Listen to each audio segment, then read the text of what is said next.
Hola, un saludo muy especial, bienvenidos a Sinergia Informativa, un programa que está hecho para personas inteligentes, interesantes y calificadas como usted.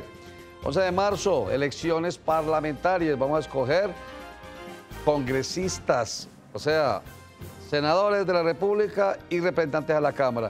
Y no digo nuevos para que no haya un malentendido, porque eso querría decir que quienes hoy hacen parte de la Cámara de Representantes o el Senado de la República no pudiesen o no estuviera yo invitando a que ellos pudiesen participar tranquilamente gracias a su voto. Entonces, hablemos de elecciones parlamentarias para elegir Congreso de la República, senadores y representantes de la Cámara. 27 de mayo, primera vuelta.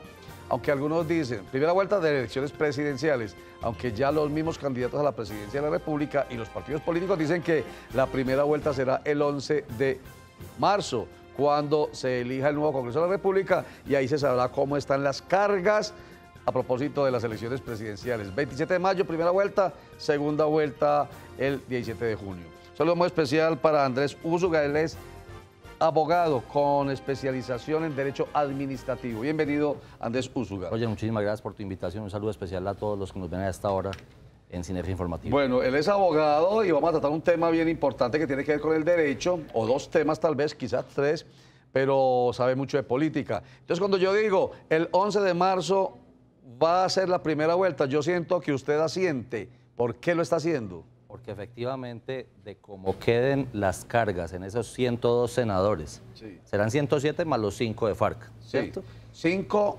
exactamente, 5 que por derecho propio, gracias a la decisión adoptada en el acuerdo de paz del Teatro Colón, 5 por derecho propio de Cámara, 5 por derecho propio a Senado. Y ojo que no han tomado en cuenta que eso va a cambiar la ley quinta del 92, que es el reglamento interno del Congreso, porque va a modificar los quórums y las mayorías. Ah, bueno, eso hay que hablarlo entonces. Es un tema delicado. La ley quinta del 92 se va a ver reformada porque ya con 107 senadores y con 182 representantes de la Cámara, los quórums y las mayorías al interior del Congreso van a cambiar necesariamente, y se han dado cuenta lo importante de eso con el tema que finalizó el año mediática y políticamente de las 16 circunscripciones. Claro, porque eran 101 curules. 102. 102 senadores. 102 senadores, que ahí fue donde se presentó el impasse de la mitad más uno, ¿no? Claro, porque se fueron los senadores que se van con silla vacía. Eran 3, claro. Eran Ñaño Elías, Musa Besaile y el otro personaje que no lo recuerdo también de la U, y eso dañó los quórums y las mayorías, y ahí entró la discusión de si estaba aprobado o no estaba aprobado el acto legislativo. Porque se aprueba un acto legislativo hoy en día siendo 102 las curules en Senado de la República con la mitad. ¿Cuánto es? La mitad más uno. Más uno, o sea, con 52. 56 votos, 52 votos, listo. En Senado. En Senado de la República. Pero también hay que buscar las mayorías de Cámara, que hoy son 167, entonces habría que buscar el 80 y algo. Bueno, ¿ley quinta de qué? De 1900. Ley quinta de 1992, que es el reglamento interno del Congreso de la República, ley orgánica. Hay que trabajar fuerte sobre estos temas para que entendamos mucho de cultura política. Muy bien, y entonces usted dice, tiene razón. Claro. Volvamos a la pregunta inicial. Porque primera vuelta de las elecciones presidenciales de este año no van a ser el 10, entre comillas, ¿no? O pues, lo técnico y lo real es que la primera vuelta es el 27 de mayo. Pero dicen los políticos que políticamente hablando va a ser el 11 de marzo, día de elecciones parlamentarias. ¿Por qué? Porque fíjese una cosa, Roger. Si la gente no entiende que la elección más importante inclusive de los últimos 60 años en mi concepto es la del 11 de marzo próximo, va a estar muy difícil la cosa. La gente viene en la gran discusión de qué importante la elección presidencial, no sé qué, y se volvió importante para el 11 de marzo porque ese mismo día habrá un tercer tarjetón. Y que les pido a los ciudadanos que nos están viendo hasta ahora que pidan el tarjetón, porque los jurados puede ser que no se los entreguen por olvido o por lo que sea. Entonces hay que pedir el tarjetón de la consulta en la consulta que usted quiera votar. ¿Y cuántas consultas va a haber? Una inicialmente. Una que ya está lista, que es la que va entre el doctor Iván Duque del Centro Democrático, la doctora Marta Lucía Ramírez y el doctor Alejandro Ordóñez. Así, esa es la de la consulta para escoger al candidato único del Partido Centro Democrático. Pero a quien va a apoyar el Centro Democrático en últimas. Sí, porque finalmente está el conservatismo independiente del expresidente Andrés Pastrana con Marta Lucía Ramírez, y está el conservatismo independiente, digámoslo así, propio, pues, el de Alejandro Ordóñez Maldonado. Pero siendo muy claros y de ahí en sale que- el candidato de la derecha. Siendo muy claros que ni Alejandro Ordóñez Maldonado ni Marta Lucía Ramírez pertenecen al Centro Democrático. No son Entonces, conservadores. exacto, entonces que el candidato de Centro Democrático es el doctor Iván Duque Márquez. Por eso yo digo, para escoger el candidato único, no del Centro Democrático, ahí está la previsión, sino de la derecha. Sí, por decirlo de cierta forma, del dígalo aspecto así. ideológico de la Dígalo derecha. así porque no enrede. Porque Eso, usted para que la gente lo entienda, para que va a ser la entienda. derecha. Pueden haber otras consultas. No, y va a ver, tengo entendido, ya de la izquierda. Exacto. ¿Cierto? Pero es que la izquierda tiene varios Ni matices siquiera también. de la centroizquierda, sino más tirado como la izquierda. Ojo, pero es que hay varios matices, Sí. porque podríamos decir que en el extremo izquierda Sí. estarían Carlos Caicedo, exalcalde de Santa Marta, ¿cierto? Puede ser que participe Piedad Córdoba, Petro. puede ser que participe Gustavo Petro y puede ser que participe Clara López. Exactamente. Ahí en la extrema izquierda. Y en la autodenominada, porque yo tampoco es que le crea mucho a esa centroizquierda, Coalición Colombia. a esa coalición Colombia, entonces estará Sergio Fajardo, Jorge Robledo ya no va. Ah, pero es que ya está definido ahí. Sí, ya está definido que va Fajardo. Sergio Fajardo, el candidato de Coalición Colombia por el Polo Democrático Alternativo, el Partido Alianza Verde y el Movimiento Independiente, que es el de Sergio Fajardo, que se llama Compromiso Ciudadano. Pero el otro, Y el hasta Polo ahora, Democrático. Por eso, Polo Democrático Alternativo, Partido Alianza Verde y el Movimiento Entonces, Compromiso Ciudadano. creemos que van a haber dos consultas. Pero ahí no hay consulta. Ahí no hay consulta. Ellos ya definieron, no hay consulta. La consulta va a ser entre, incluso Clara todavía no, entre Gustavo Petro y Carlos Caicedo. Muy bien. Entonces, de acuerdo a eso, a usted nos iban a entregar hasta hace poco solamente 2 tarjetones. A usted le entregan un tarjetón para Senado, Sí. que se vota a nivel nacional, y un tarjetón para Cámara, que se vota por entidades territoriales, Sí, señor. incluyendo Bogotá. Ahora hay un tercer tarjetón que hay que solicitárselo a los jurados. Sí, tercero y cuarto, posiblemente. Y cuarto, sí. Entonces usted, pero no, usted solamente va a votar en 3 tarjetones. Ya. Porque usted no puede votar sino en una sola consulta. Ah, claro, muy bien, Cierto, muy o sea, bien. ojo. Precisión, muy bien. Usted solamente puede votar o en la consulta, como usted le dice, de la derecha o en la consulta de la izquierda. Exactamente. Entonces, usted pide un tarjetón más, van a ser 3 votos. Va a votar por su candidato a Senado, por su candidato a la Cámara Sí. y por su candidato al interior de la coalición que usted decida votar. Muy bien. ¿Cierto? Y- Entonces, ¿qué es lo que va a terminar pasando ahí? Que es muy importante que la gente lo sepa. Dependiendo de cómo queden las fuerzas políticas al interior del Senado, esto es, si el Centro Democrático tiene muchos senadores, Sí. pero la izquierda no tiene tantos senadores, pero el Partido Liberal tiene muchos senadores, o el Centro Democrático no tiene tantos senadores, dependiendo de cómo queden esas fuerzas, esa será la primera vuelta porque nos daremos cuenta que es lo que va a terminar pasando el 27 de mayo. Muy bien, se va a prever qué va a pasar el 27 de mayo. O por ejemplo con las consultas, si piden más tarjetones de la derecha, o sea, para votar entre Iván Duque, Marta Lucía Ramírez y Alejandro Ordóñez, más tarjetones que el de la izquierda para votar entre, por ahora, Carlos Caicedo y Gustavo Petro, entonces uno va a suponer que los de la derecha van a votar más. O sea, que van a tener más posibilidades el 27 de mayo, Germán Vargas Lleras o el candidato que quede del Partido Centro Democrático más el Partido Conservador Independiente, que es el de centro derecha. Y ese día se queman algunas personas también. Perfecto. Y entonces el 12 de marzo, lunes en la mañana, se empezarán a gestionar las coaliciones necesarias también. Muy bien, vámonos con mi querido Mauricio, con esta invitación, el de los huevitos, que es cortica. Una invitación a votar y a participar. Antes de ello, recordando lo siguiente, en las elecciones para Congreso, el 70% de votaciones de maquinarias, dicen los expertos, el 30% es de opinión. En cambio, para la presidencia, el 30% es de maquinaria, el 70% es de opinión. Así que eso cambiará posiblemente y sabremos si es así o no el 11 de marzo. Ya regresamos, veamos esta invitación a que votemos. En una caja de huevos. 9 de esos huevos no pueden votar. 13 se abstienen y deciden no hacerlo y 8 votan. Supongamos que de estos, el 50% vota por un candidato, el 40% por el otro y el 10% restante en blanco. Esto significaría que tan solo 4 huevos decidieron por toda la caja, aunque 13 no estaban de acuerdo con esta decisión y hubieran podido cambiar el resultado. No deje que otros decidan por usted. Votar no vale huevo. Vote.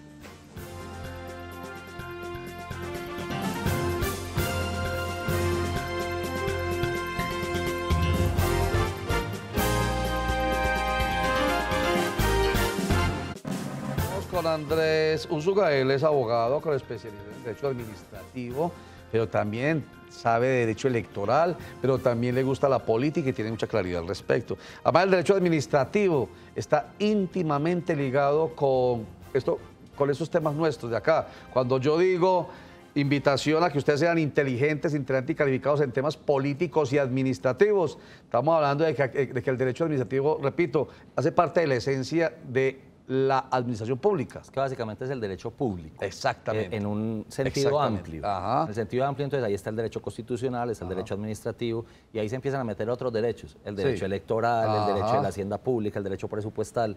Todos ellos están cubiertos en el derecho público y nos toca estudiarlos todos. Claro, y por eso es que aquí hablamos tanto entonces de política y entonces inmediatamente lo cruzamos con el derecho constitucional. Aquí hablamos mucho de la Constitución, derecho administrativo, derecho electoral, en fin. Bueno, a propósito de esto, con las elecciones parlamentarias que se avecinan y las presidenciales, se ha generado en el sector público un remesón y un corre-corre por la ley 966 del año 2005. 936. ¿No es qué? 936. No, 966, creo que es la de 2005, que es la ley de garantías. De control de garantías electorales, así se llama. ¿Por qué se llama así? ¿Controlar qué? Mire, yo lo había dicho en algún momento, creo que en este mismo espacio, hace ya unos meses, pero sí es importante que la gente sepa que en el año 2005 se quiso, luego de la aprobación por parte de la Corte Constitucional, de una aprobación por parte de una sentencia, del magistrado Manuel José Cepeda,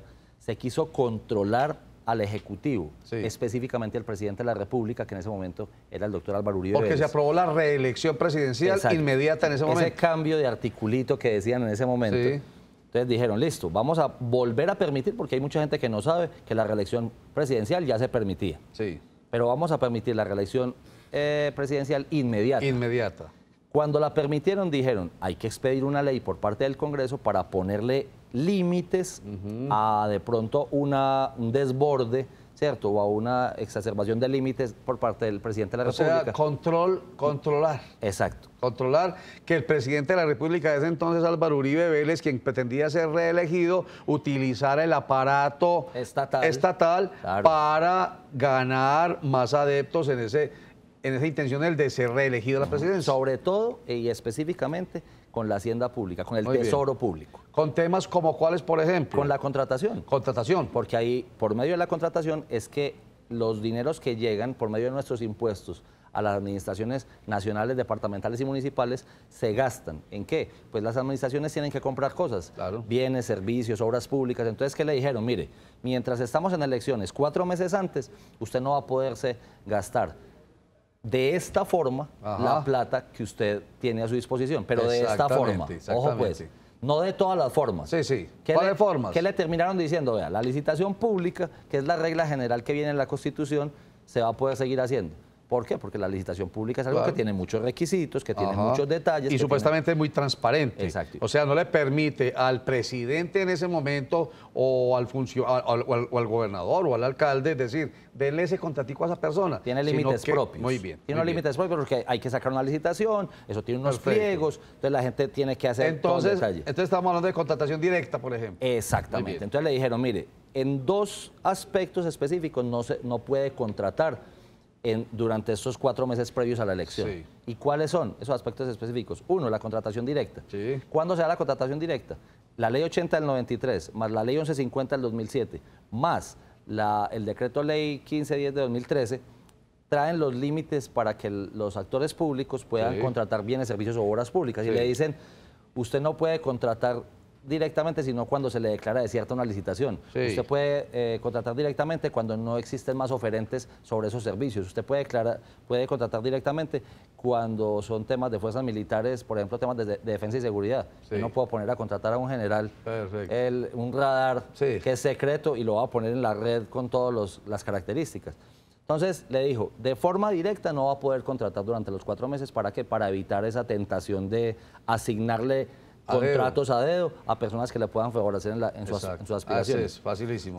Pero eso se amplió, esa ley fue ampliada en su interpretación a las administraciones municipales y a las administraciones departamentales. Perdóneme, pero antes de que me diga a dónde fue ampliado, entonces una cosa es la contratación, pero además también Los convenios. Los convenios interadministrativos, Exactamente. pero al que me quiero referir es a la contratación de personal. Entonces me podía contratar gente durante esos 4 meses antes. Que básicamente no es contratación, sino nombramientos. O nombramientos. Los nombramientos. Porque en con el algunas sector público, excepciones. sí, con algunas excepciones, cuando hay caso fortuito fuerza mayor. Exacto. Entonces, de acuerdo a eso, por ejemplo, uno se da cuenta, y lo están viviendo en este momento en el departamento de Casanare, Sí. que no pueden despedir a cierto secretario.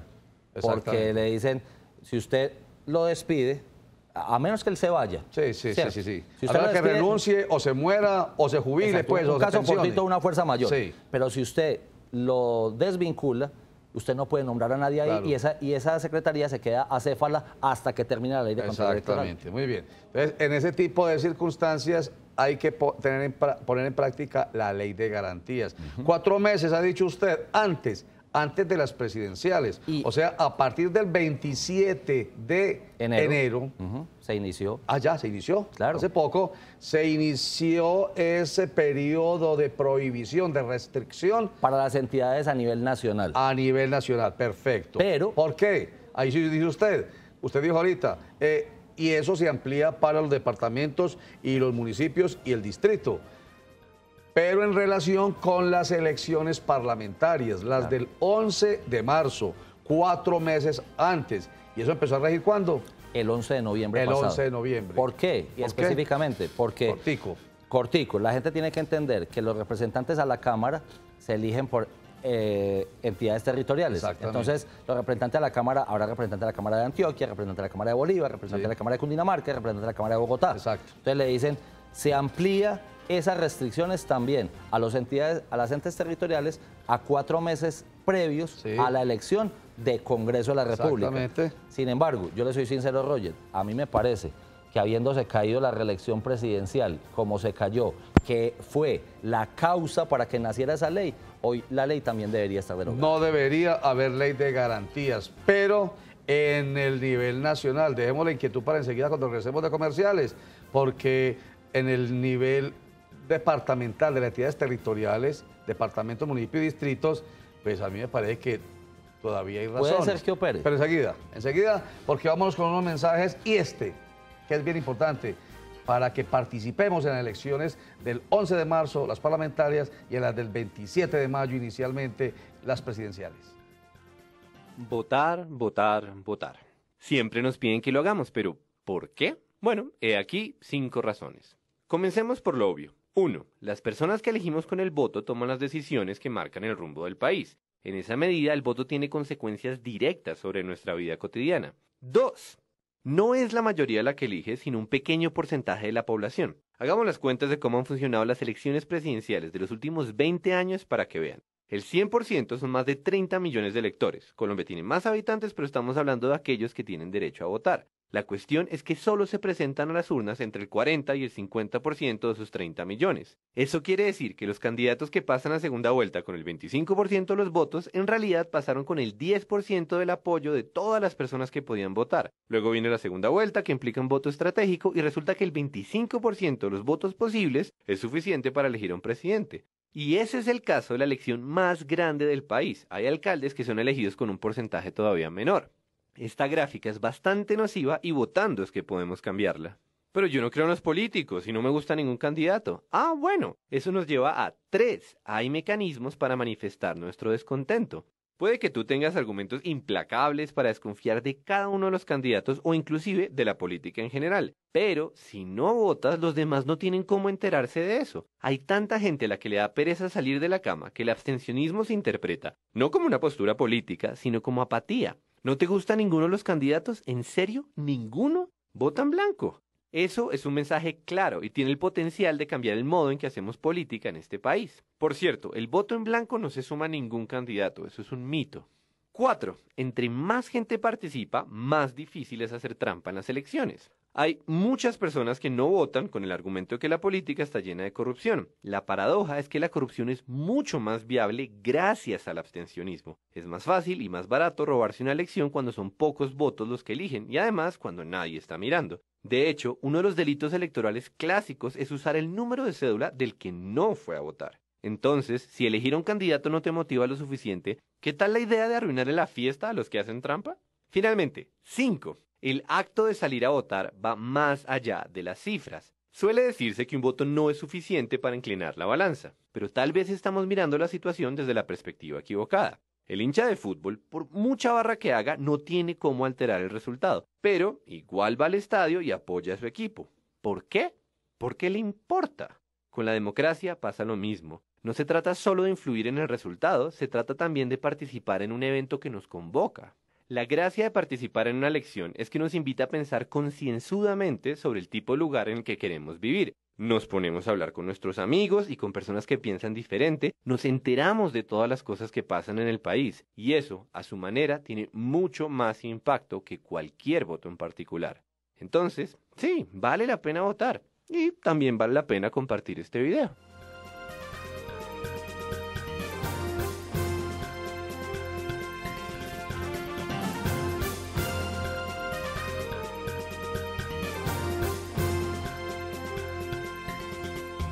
Andrés Úsuga, abogado, especialista en Derecho Administrativo. Entonces decíamos que la ley de garantías, que para las presidenciales empezaron el 27 de enero, 4 meses antes, y que para las parlamentarias del 11 de marzo empezaron el 11 de noviembre de 2017.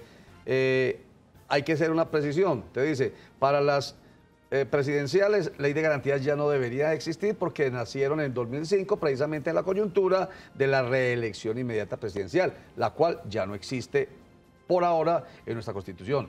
Pero yo le dije, para las parlamentarias sí deberían continuar, porque usted lo dijo, es que puede haber mucha injerencia de los gobiernos departamentales, municipales y distritales para que sean elegidos algunos candidatos que están aspirando a las parlamentarias. Sí, pero efectivamente entonces lo que toca también es saber, lo ha dicho algún senador de la República, el doctor Alfredo Ramos, la corrupción no se arregla a punta de normas, Rogers. La corrupción en Colombia se va a arreglar a punta de educación, a punta de cultura política y de saber desde niños, en las escuelas públicas, en las escuelas privadas, que el patrimonio de todos nosotros es sagrado de verdad. Perfecto. Y no se requiere que le pongan unas normas de este nivel, aunque pues como no sabemos que de la noche a la mañana no se va a cambiar, pues sería importante mantenerla, pero modificándola y delimitando bien esos límites que se tienen a la ley.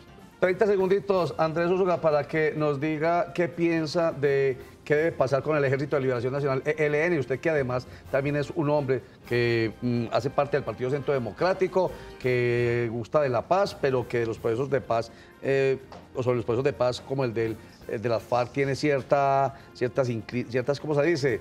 Distancias con lo del ELN. Reservas es la palabra. Reservas y los acontecimientos últimos a propósito de lo ocurrido en Atlántico. Mira, yo siento que le queda muy difícil al gobierno nacional, habiéndole otorgado todo lo que le otorgó a las FARC, decirle algo menos al ELN. Sí. Si yo fuera de los jefes del ELN, del COSE, sí, estaría haciendo exactamente lo mismo porque efectivamente así fue que lograron las FARC lo que lograron. Sí. Pero como gobierno nacional en este momento y a puertas de irse, yo pienso que se debería levantar la mesa. Ya mismo el doctor Gustavo Bell y el general Padilla deberían regresar de inmediato desde Quito y suspender ese cese al fuego bilateral que estaba dando. Andrés Úsuga, mil gracias por estar con nosotros en Sinergia Informativa. Muchísimas gracias, Roger, a ti y a toda tu audiencia. Para estos días lo voy a volver a invitar a Andrés Úsuga para que hablemos de la, ¿cómo se llama?